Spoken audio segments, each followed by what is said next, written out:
So at the Scottish decorating show, I was given these to try out, and I had no idea what they were until I got chatting to the guys on the stall.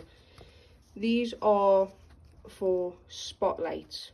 So apparently these will eliminate the need for taping them up, messing around, covering them, pulling them out.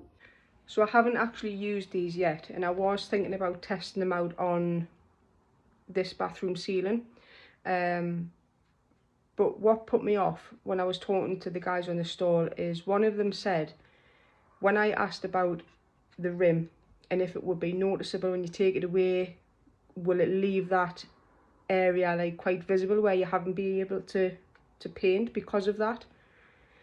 And he said his response was a bit, he just said, well, how often would you look up and notice that there's a tiny little bit hasn't been painted?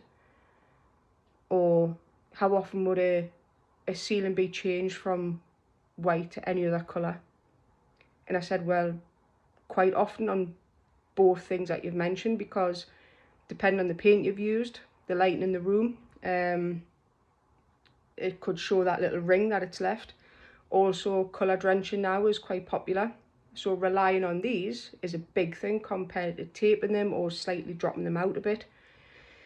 So I'm going to put it on one of these spots and see what it looks like. So it's on, but first impressions, it seems sturdy, but it doesn't sit flush.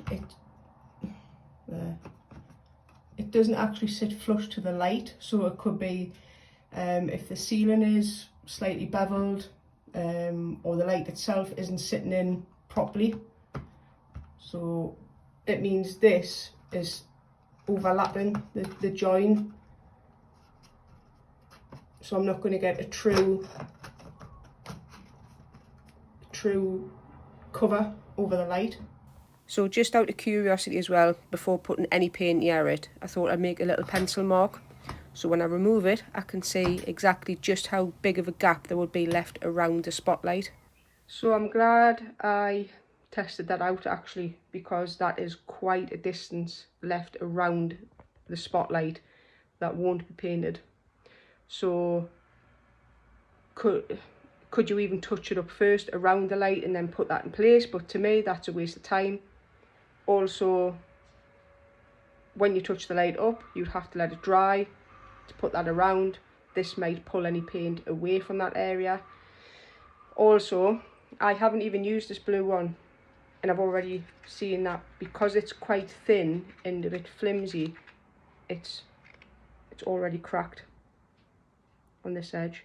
So that isn't going to sit right around the spotlight either. So it's a shame, and I appreciate that I was given these to try, but for those reasons that I've seen, I won't be using them and I wouldn't recommend them.